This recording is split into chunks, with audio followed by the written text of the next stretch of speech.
മൈസൂർ വരുന്നവർ നിർബന്ധമായിട്ടും പോയി കണ്ടിരിക്കേണ്ട കുറച്ച് സ്ഥലങ്ങളിൽ മാത്രമാണ് ഞങ്ങളും പോയിട്ടുള്ളത്. ഇപ്പം നമ്മളുള്ളത് ശ്രീരംഗപട്ടണത്തിലുള്ള ഗുംബാസിലാണ്. ഇവിടെ പുറത്ത് ഫുൾ കുതിരകളാണ് കേട്ടോ.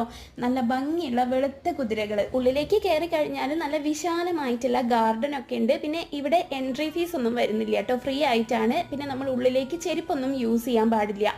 ഇവിടെയാണ് നമ്മളുടെ മൈസൂർ കടുവ എന്നറിയപ്പെടുന്ന ടിപ്പു സുൽത്താനെ ഖബറടക്കിയിട്ടുള്ളത്. ടിപ്പു സുൽത്താനെ മാത്രമല്ല കേട്ടോ, ടിപ്പു സുൽത്താന്റെ മാതാവിന്റെയും പിതാവിന്റെയും ശവകുടീരങ്ങൾ കൂടിയാണ് ആ കാണുന്നത്. പിന്നെ ഇവരുടെ ഫാമിലി മെമ്പേഴ്സിന്റെ ഒക്കെ കല്ലറകൾ നമുക്ക് പുറത്ത് കാണാൻ പറ്റും. പിന്നെ വരുന്ന വഴിക്ക് ടിപ്പു സുൽത്താന്റെ ബോഡി കണ്ടെടുത്തിട്ടുള്ള സ്ഥലം കൂടി കണ്ടിട്ടുണ്ടായിരുന്നു. അത് കഴിഞ്ഞ് നമ്മൾ നേരെ ഫുഡ് കഴിക്കാൻ പോയിട്ടോ. ഫുഡ് കഴിക്കാൻ വേറെ എങ്ങോട്ടല്ല പോയത്, നല്ലൊരു മരത്തിന്റെ ചുവട് നോക്കിയിരുന്നിട്ട് അവിടുന്ന് നമ്മൾ വീട്ടിൽ നിന്ന് ഉണ്ടാക്കി കൊണ്ടുവന്നിട്ടുള്ള നെയ്ച്ചോറും ചിക്കൻ കറിയും ചിക്കൻ പൊരിച്ചതും ഒക്കെ കഴിച്ചു. അത് കഴിഞ്ഞ് തിരിച്ച് വണ്ടിയിൽ കയറിയപ്പോൾ ചെറിയൊരു മഴ കിട്ടിട്ടോ. എന്നാ പിന്നെ ഒരു മൂവി കണ്ടേക്കാന്ന് വിചാരിച്ചിട്ട് ആവേശം വെച്ചിട്ടുണ്ട്.